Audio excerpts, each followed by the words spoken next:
ada social tax yang betul-betul tidak bisa lagi dipahami oleh masyarakat luas, sehingga mereka langgar social tax itu.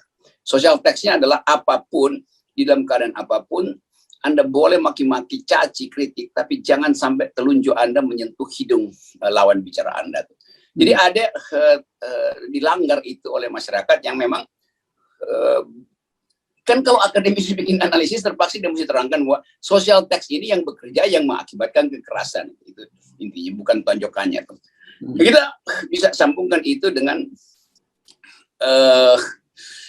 berbagai macam laporan terhadap Ade Armando dan teman-temannya itu nggak pernah diproses. Jadi itu mengendap pada wilayah pikiran tadi. Ada social tax yang pada masyarakat menganggap kok nggak adil ya. Kalau begitu mari kita lakukan keadilan jalanan. Dan itu yang terjadi. Sebagai fakta sosiologis itu terjadi. Tapi normanya kita nggak setuju bahwa apapun nggak boleh ada yang disebut pengadilan jalanan.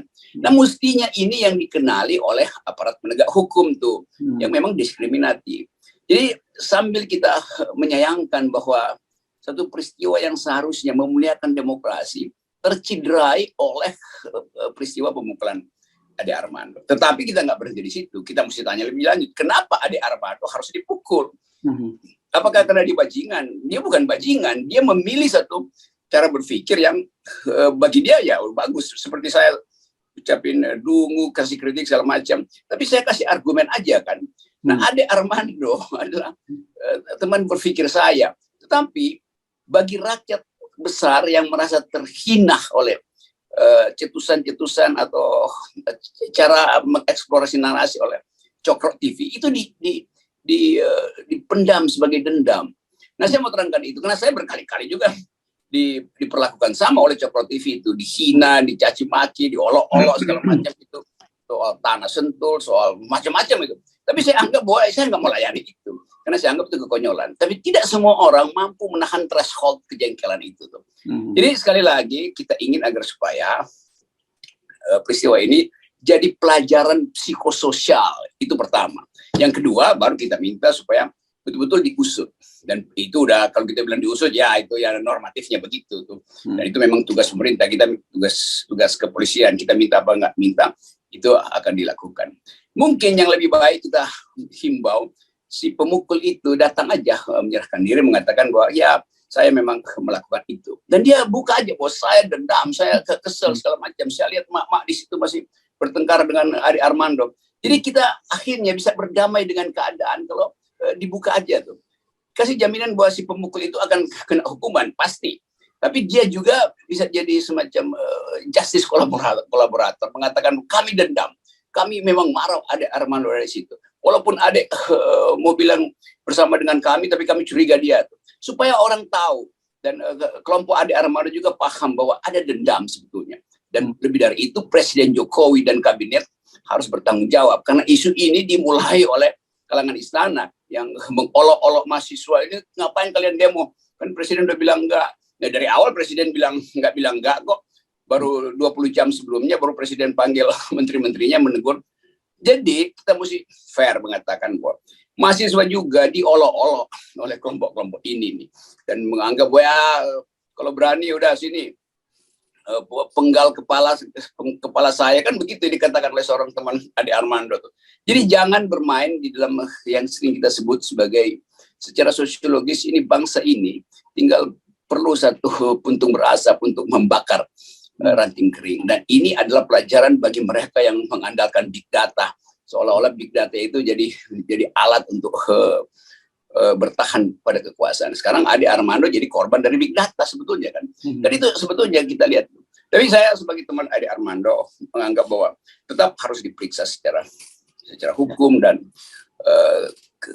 rajutan kebangsaan kita harus betul-betul kita rapikan ulang tuh. Karena nanti mahasiswa menganggap bahwa itu kami yang lakukan tuh.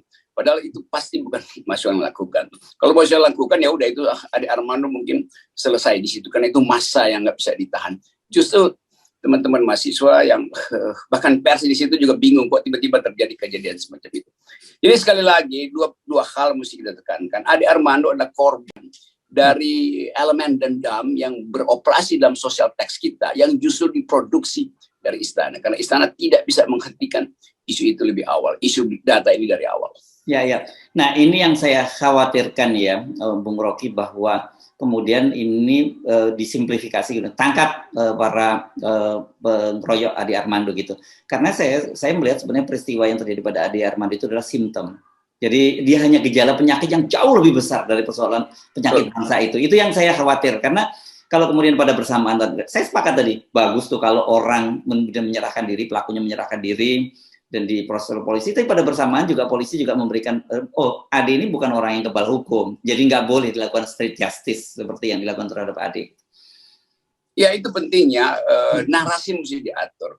Saya membaca berita di koran tentang kronologi, dan tiba-tiba di ujungnya ada semacam kalimat dari timnya Ade mengatakan bahwa kami harus mempertahankan, kira-kira begitu nuansanya. Kami harus mempertahankan bangsa ini dari para pembelah pengacau. Nggak perlu ditambahin itu. Karena itu justru memancing api baru kan. Jadi seolah-olah peristiwa Ade Armando itu dilakukan oleh orang-orang yang hendak memecah belah bangsa ini. Itu ngapain? Karena orang akan bilang, Ade Armando dan timnya itu yang Cokro TV yang hendak memecah belah bangsa. Jadi wisdom kita itu mesti kita tempatkan sebaik-baiknya, supaya peristiwa Ade Armando ini dibaca secara lengkap dengan segala macam variabel dalam sejarah politik Indonesia, terutama sejak pemilu 2019. Jadi kita mesti hubungkan ke situ terus. Nah, saya ingin sebetulnya mengucapkan semacam tuntutan etis bagi sistem hukum kita untuk betul-betul jangan sekali-sekali bermain dengan ketidakadilan, karena masyarakat kita adalah masyarakat yang antropologinya itu mengingat dengan baik sesuatu yang sifatnya diskriminatif. Apalagi kalau kemudian timbul wacana ini pasti kadrun yang lakukan tuh. Ya, itu udah gitu kan. Jadi kata kadrun itu aja udah berbahaya. Itu bikin rame lagi tuh. Karena itu kan satu upaya untuk memojokkan orang lain. Padahal ini adalah masalah yang tidak bisa diselesaikan oleh kekuasaan. Kepala negara memang yang mesti dimintain pertanggungjawaban. Karena dari awal kepala negara, Pak Presiden menunda terus isu 3 periode ini, sehingga tinggal dua hari sebelum demo baru orang dapat semacam kepastian kan. Kan itu kan konyolnya kan. Jadi Presiden sebetulnya menyodorkan ranting kering pada gerakan sosial ini, dan kebetulan ada di situ dan jadi sasaran kemarahan. Tapi tetap sebagai manusia yang menginginkan demokrasi ini tumbuh sehat, tetap kita mengutuk kekerasan itu sambil kita mengerti social tax di belakang kekerasan itu, jangan dilupakan. Jangan saling sekedar mengutuk aja, itu juga menimbulkan perpecahan baru. Ya, nah saya sepakat ini, karena itu juga saya agak terkejut dan menyayangkan juga pernyataan Ade yang diunggah oleh Grace Natali, mantan ketua PSI, yang menyatakan bahwa saya tidak takut dan saya akan lebih gila lagi. Saya kira, aduh, kenapa kurang gila apa lagi gitu loh yang dilakukan selama ini. Oh, saya nggak baca justru itu lebih gila lagi tuh perkataan itu. Karena nggak jadi Grace Natali harusnya sebagai orang yang berpikir dan memimpin partai politik, dia mesti endapkan itu sebagai problem sosial, bukan sekedar problem kriminal. Ini problem sosial yang basisnya jelas di dalam kemarahan rakyat terhadap keadaan ekonomi. Mesti ada semacam kanal, dan kanal itu ditemukan di DPR kemarin, dan itu berakhir pada Ade. Jadi kalau Grace Natali dan PSI bisa berpikir 3-4 langkah ke depan, mungkin narasinya nggak begitu tuh. Saya lebih kenal Ade Armando daripada Grace Natali. Ade Armando teman saya dari tahun 79 di UI. Kita berbeda paham segala macam, tapi kita saling hormati aja tuh, dan berupaya untuk saling menerangkan keadaan bangsa ini tuh. Nah, itu yang mestinya dipahami oleh Ibu Grace Natali itu. Dengan segala hormat, saya pernah memberi ceramah panjang lebar tentang keadilan sosial di partai itu sebelum partai itu beredar sebagai partai anak muda. Jadi saya mengerti keadaan itu. Juga teman-teman di Cokro TV kan banyak yang saya kenal sebetulnya. Tapi saya nggak pernah sentuh itu. Karena itu saya hanya kirim sinyal aja tuh, dan menimbulkan narasi yang seolah-olah menghina orang lain gitu. Itu bahayanya, karena bangsa ini bangsa yang tetap peka dengan soal-soal adat istiadat atau sopan santun. Saya terus-menerus dianggap sebagai juga menghina, mengatakan presiden dungu. Iya, tapi saya mengatakan kebijakan presiden dan menteri dungu. Kebijakannya, saya nggak pernah menghina manusianya. Dan orang menganggap bahwa saya kadrun. Itu oke aja, nggak ada soal. Tapi di sisi lain, Ade Armando bahkan pernah menganggap saya ateis. Lalu bagaimana saya disebut kadrun tapi ateis kan? Jadi saya tetap anggap bahwa ini permainan narasi di antara saya dan geng itu yang memusuhi saya. Tapi saya tahu saya bisa atasi secara argumen. Dan tidak mungkin saya paksakan orang lain punya argumen semacam saya. Dalam keadaan rakyat itu, seluruh akal sehat itu bisa tiba-tiba lumpuh. Dan itu yang terjadi di depan DPR kemarin. Nggak perlu ada argumentasi.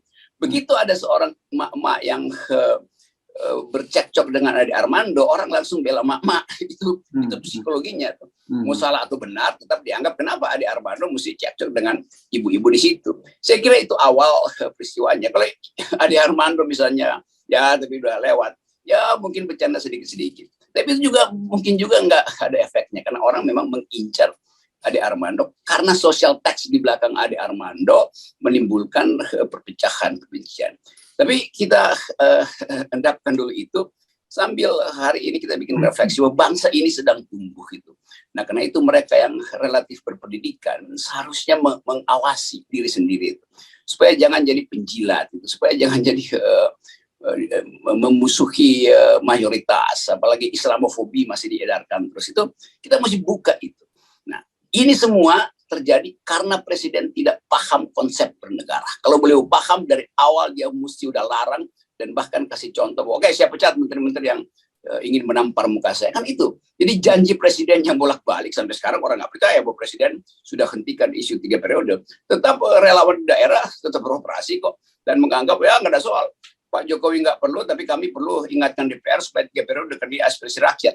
Diam-diam presiden juga menyokong ide itu dengan dalil ini kan pikiran demokratis. Ya oke, nggak ada soal. Tetapi menteri yang memanfaatkan momentum politik untuk dapat gain dari isu 3 periode harusnya sudah kalau dari 2 minggu lalu Luhut dipecat, Erick Thohir dipecat, atau menteri siapapun, Bahlil segala macam itu. Ya udah, ini nggak akan terjadi.